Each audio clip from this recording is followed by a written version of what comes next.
Saludos y bienvenidos a Café y Más. Hoy es viernes 20 de marzo y nosotros comenzamos. En el programa de hoy hablamos de actualidad sanitaria, pero concretamente de ese Día Nacional contra las Agresiones al Personal Sanitario que se celebró el pasado miércoles, día 18 de marzo. Los detalles de los contenidos a lo largo del programa ya saben que se los resumimos como siempre en el siguiente vídeo. El Colegio de Médicos de Ciudad Real se ha sumado a la celebración del Día Nacional contra Agresiones a Sanitarios que se conmemora este año, el 18 de marzo, bajo el lema «Ante las agresiones a sanitarios, tolerancia cero». Entre otras acciones, la institución colegial ha incluido el lazo dorado, con el que está simbolizado este día en el avatar de Twitter y en la web colegial.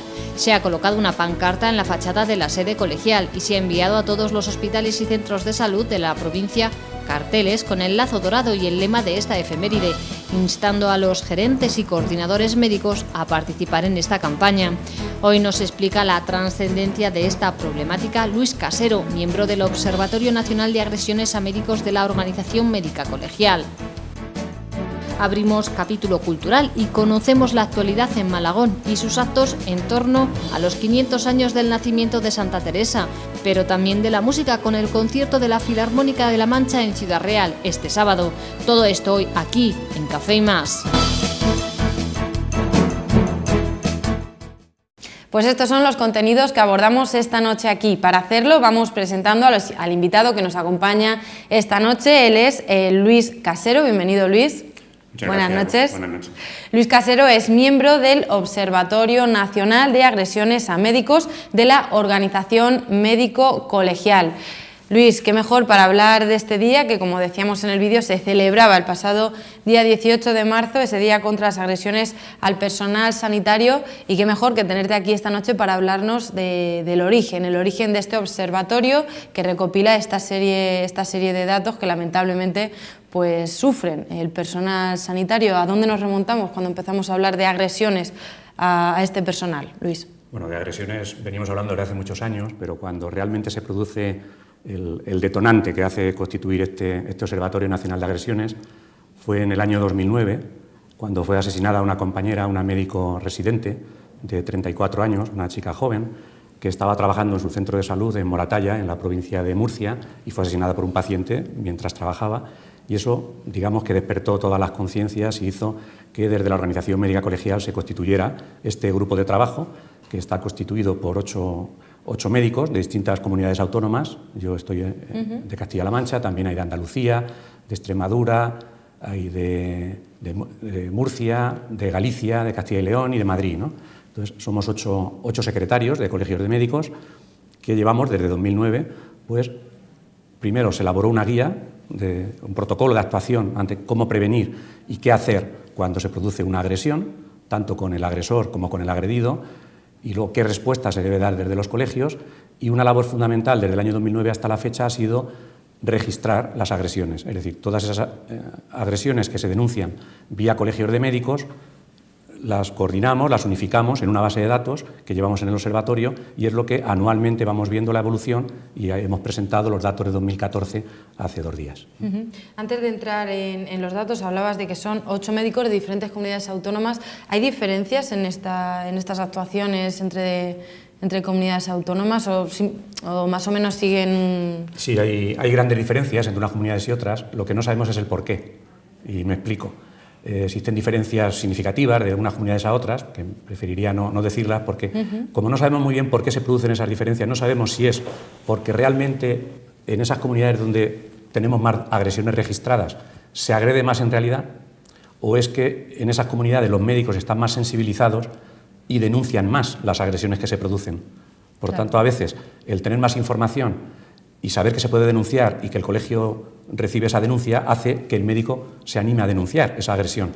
Y hay comunidades donde se denuncia menos y puede ser una mezcla de los dos factores. Una, que se denuncie que se agreda menos, pero también puede ser que se denuncie menos ante el colegio de médicos, ¿no? Claro, que son como varios factores también, ¿no? Claro, sí, varios no, matices. no es sencillo de interpretar, ¿no?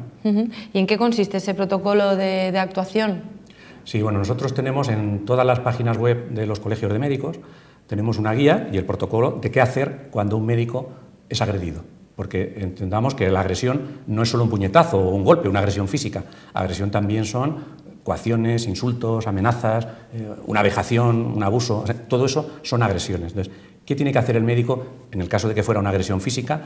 Lo primero es pedir ayuda, lo segundo es acudir a un servicio asistencial, al médico de urgencia, a su médico, para que valore si se han producido unas lesiones y certifique qué lesiones tiene o se han producido y que ponga tratamiento a esas lesiones. Lo primero es la salud del médico. Y una vez que se ha hecho todo eso, denunciarlo.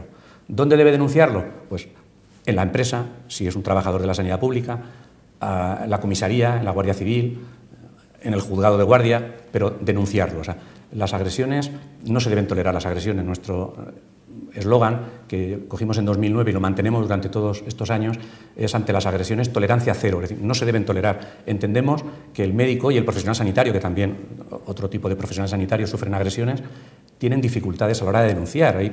Es difícil denunciarlo, pero hay que dar ese paso.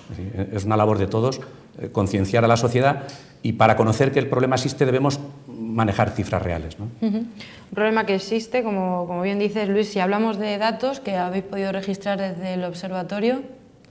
Sí, pues en estos 5 años que llevamos ya registrando datos, ya son más de 2.000 médicos agredidos, que es una barbaridad. Estamos hablando de más de 2.000 médicos en 5 años a nivel nacional. Sí, en el caso de este año 2014, el último año, 344 agresiones denunciadas. Y nosotros solemos decir que esto es la punta del iceberg, porque las que se denuncian, digamos que sería la punta del iceberg, lo que asoma por encima del agua, pero hay muchas agresiones que están sumergidas debajo del agua que sabemos que no se producen. Porque el médico no le da la importancia suficiente, otras porque prefiere no meterse en líos, otras porque al final va a tener que seguir atendiendo al paciente y dice, bueno, si además le denuncio, peor va a ser la relación. Por diferentes motivos sabemos que la base del iceberg, lo que está sumergido, es mayor que lo que vemos. Por tanto, si estamos viendo en 5 años 2.000 agresiones a médicos, podemos estar hablando de muchísimas más. ¿Y cómo ha sido la evolución a lo largo de estos 5 años? Pues a la hora de recopilar esos datos, ¿no?, desde el observatorio, ¿se han notado, no sé, un incremento, una disminución? ¿Cómo lo habéis valorado? En los 2 primeros años se produjo un incremento, en 2009 y 2010, y en 2010 se llegó casi, en números redondos, a las 500 agresiones, 490 y tantas agresiones en ese año 2010, y desde entonces se viene produciendo un descenso, y en el año 2013 fueron 354 y este año pasado 344, ¿no? O sea, que sigue el descenso, de lo cual nos congratulamos. Creemos que también influye la labor que está haciendo no solo el observatorio, sino las distintas administraciones, la Administración de Justicia, el Gobierno, los servicios de salud, todos nos estamos implicando, la Fiscalía, todos nos estamos implicando en esta labor que es de todos, ¿no? Claro, ¿y cuáles son, así a grandes rasgos, esas medidas que se están tomando desde diferentes organismos? No sé si nos podrías detallar así alguna más para hacer frente a este... Sí, una de las medidas que nosotros tomamos desde un principio para sensibilizar a toda la opinión pública y a toda la sociedad es reunirnos con los distintos responsables de las administraciones. Y durante estos años, en distintos años, nos hemos ido reuniendo pues, con el Ministerio de Sanidad, nos hemos reunido con la anterior ministra y con el actual ministro, que nos reunimos antes de ayer, con el anterior fiscal del Estado, general del Estado. Ahora estamos pendientes de reunirnos también con el nuevo fiscal general del Estado, la nueva fiscal. Nos hemos reunido con la defensora del pueblo. Nos hemos reunido, en definitiva, con distintas administraciones. En algunas comunidades autónomas estamos haciendo convenios con las fiscalías. ¿Convenios dirigidos a qué? A que cuando se produce una agresión en el ámbito sanitario, los fiscales lo tipifiquen como delito, que no lo tipifiquen como falta, porque la diferencia es consustancial. Es decir, si se tipifica como falta, todo queda en una sanción económica, es una sanción administrativa, sin más, con lo cual sale barato agredir a un médico o a un enfermero o a un profesional sanitario, y si se tipifica como delito, ya estamos hablando de vía penal, y por tanto ya llevan condenas de prisión, y por tanto, digamos que... Claro, eso es lo que se contempla en la reforma del Código Penal, ¿no? Sí, precisamente hace unos días, la semana pasada, se ha aprobado esa reforma del Código Penal por parte del Senado, y se ha introducido un texto en el artículo 550 del Código Penal, que es donde se considera delito de atentado a funcionarios y a empleados públicos. Ahí se dice que, en todo caso, los médicos, los sanitarios en general, los sanitarios y los docentes son considerados funcionarios y empleados públicos, por tanto, sería ya atentado, ¿no? Por tanto, ahí se ha puesto negro sobre blanco, ya no se quedaría a la interpretación de los fiscales, ya estaría en el nuevo Código Penal que el atentar, el agredir a un profesional sanitario o a un docente, en este caso, pues sería ya un delito y, por tanto, iría vía penal. Lo que no nos acaba hemos dado este paso importante y lo agradecemos, y ayer se lo agradecimos, antes de ayer, perdón, se lo agradecimos al ministro de Sanidad en persona, pero le dijimos que el Gobierno se tiene que sensibilizar, y muy especialmente el Ministerio de Justicia, de que hay otra serie de agresiones, porque esto serían las agresiones físicas. Con lo cual, perfecto, ahí estamos totalmente en sintonía con lo que ha decidido el Gobierno y con esta nueva reforma. Pero hay una parte de agresiones que nosotros consideramos muy importantes, que son los insultos, las amenazas, el que yo te amenace de muerte. Es decir, eso es muy serio. En un acto médico, que un paciente amenace de muerte a un médico o diga ya encontraré a tus hijos por la calle, esas amenazas no pueden ser administrativas, no pueden ser una sanción administrativa. Ese tipo de amenazas deberían ser también considerados como delito, y en esa lucha pues continuaremos en los próximos meses y los próximos años hasta que intentar conseguir que el Gobierno también ese tipo de amenazas y de agresiones las tipifique también como delito. Imagino que en todas esas reuniones que habéis ido desde el observatorio pues manteniendo con diferentes administraciones, no sé si se ha hablado de posibles causas de por qué pasa esto, por qué se ha incrementado, por qué la gente está quizás crispada, no sé, y lo manifiestan de esta forma con estos profesionales. Hace unos días también conocíamos un protocolo en el que también se intenta pues defender a los empleados de la Seguridad Social, por ejemplo, para evitar esos insultos, ese maltrato hacia estos trabajadores. No sé, hablaban de eso, de que ha habido un incremento de crispación de la gente. No sé si hay... Sí, yo creo que estamos viviendo una sociedad, por decirlo suavemente, poco tolerante. Yo creo que tenemos que vivir más en la tolerancia, en el respeto a los demás, en saber discrepar, porque si nosotros dos estamos de acuerdo, es fácil que yo te respete y que tú me respetes.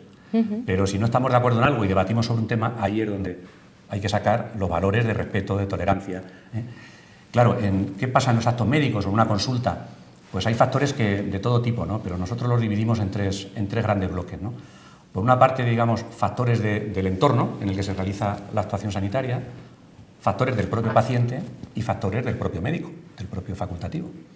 Factores del entorno, pues hombre, en los tiempos de espera, la saturación de las consultas, la masificación que se produce en las consultas, todo eso desde luego no contribuye a que el acto médico se desarrolle como se debe desarrollar, en un clima de tranquilidad, por tanto no tiene las condiciones adecuadas y puede generar en cierta manera una cierta agresividad que si luego no es bien conducida pues puede desembocar, en algunas pocas ocasiones, pero puede desembocar en una agresión, ¿no?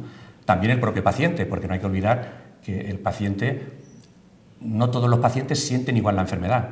Hay paciente que llega a la consulta muy estresado por su propia patología, por lo que presenta, nervioso, no sabe que las expectativas que trae en muchas ocasiones no coinciden con lo que luego el médico, por ejemplo.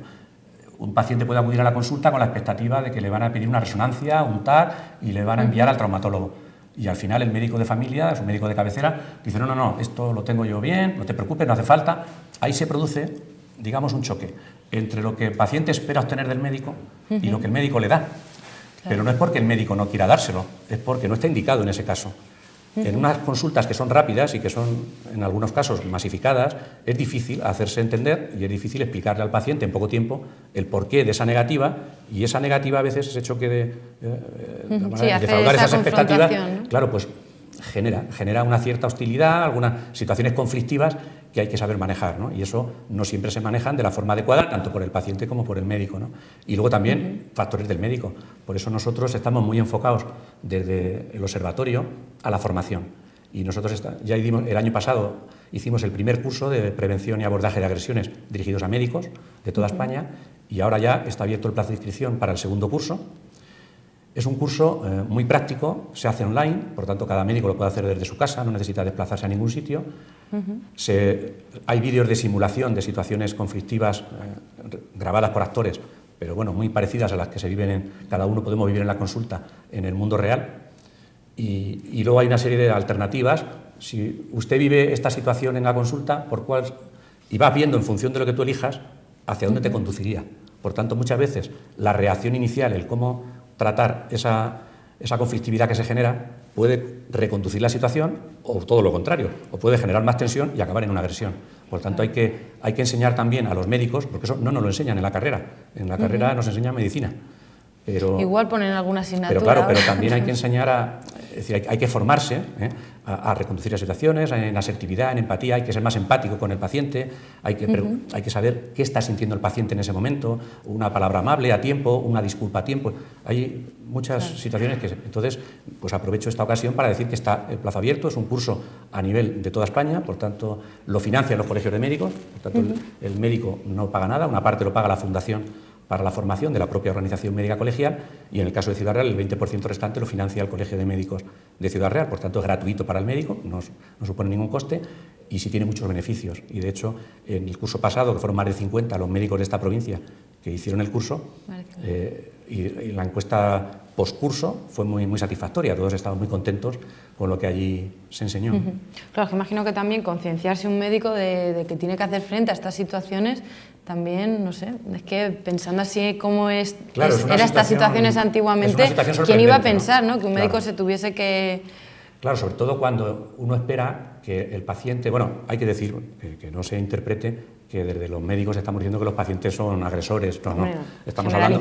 Quiero puntualizar que, hombre, que por ejemplo, en el Servicio de Salud de Castilla-La Mancha, en atención primaria se hacen más de 14 millones de consultas al año. Que el volumen de actividad asistencial es inmenso. Y estamos hablando que en este último año se han registrado 11 agresiones en Castilla-La Mancha. O sea, que hay que ponerlo en su justo término. Dicho esto, 11 agresiones es una barbaridad. O sea, dicho esto, una barbaridad sería una agresión, pero 11 es otra barbaridad, ¿no? Por tanto, hombre, pues sorprende que una persona que va al médico, en principio, a pedir ayuda, a pedir auxilio, porque se siente enferma, se siente mal, y va pidiendo ayuda al médico, acabe agrediéndole. Pero bueno, son factores de los que hemos hablado hace poco que influyen, al final se tuerce la situación, esa hostilidad latente que existe se va manifestando en agresividad y al final, en algunas pocas ocasiones, acaba lamentablemente en una agresión. Pero no podemos esconder la cabeza debajo del ala. Las agresiones están ahí, las agresiones se producen y lo que tenemos que intentar es prevenirlas e intentar poner remedio entre todos, ¿no? Sí, hostilidades que dices, y también en ese Día Nacional contra estas agresiones también hablabais de datos, de si se manifestaban más contra médicos, contra doctoras, no sé cómo se clasifican esos datos. Hay poca diferencia en términos de hombre-mujer. Los datos exactos serían el 51% mujeres y el 49% hombres, por tanto prácticamente 50%, por lo tanto en eso hay poca diferencia. Sí hay mucha más diferencia en el ámbito de la sanidad, es decir, del 100% de agresiones registradas que tenemos en el observatorio, el 87% de las agresiones se producen en el ámbito de la sanidad pública y solamente el 13% en el ámbito de la sanidad privada. Eso es un dato importante. Dicho esto, este 13% ha aumentado, porque hace 2 años era el 11%. O sea, en la sanidad privada ha ido subiendo y las agresiones en la sanidad pública van descendiendo, aunque lentamente. Todavía estamos en un 87% en el ámbito de la sanidad pública, ¿no? Y luego, dentro de esta sanidad pública, se agrede más en la atención primaria que en los hospitales. Más del doble. Se producen más del doble de agresiones en la atención primaria que en los hospitales. ¿Explicaciones para este hecho? Pues también, por un lado, que la atención primaria no deja de ser la puerta de acceso al sistema, es donde el paciente primero va, es a su médico de familia, a su centro de salud, al servicio de urgencias, extrahospitalario, y es una atención primera que necesita, que no sabe qué le pasa. Cuando ya desde la atención primaria se deriva a la atención especializada, al hospital, ya va con una orientación, ya va a un especialista determinado, o sea, ya va más orientado, por tanto ya va con menos incertidumbre, ¿no? Esa menor incertidumbre también genera menos tensión, ¿no? Y el volumen de asistencia, por ejemplo, pues eso, si estábamos hablando de 14 millones de consultas en Castilla-La Mancha en un año, pues en consultas de hospital no llega a 4 millones. Claro. Que son más de 3 veces las consultas que se hacen en atención primaria que en los hospitales. Por tanto, también ese volumen pues también influye, ¿no? Pues Luis, vamos a seguir hablando sobre toda esta actualidad sanitaria, pero vamos a hacer un pequeño paréntesis publicitario y seguimos hablando con Luis Casero. No se vaya.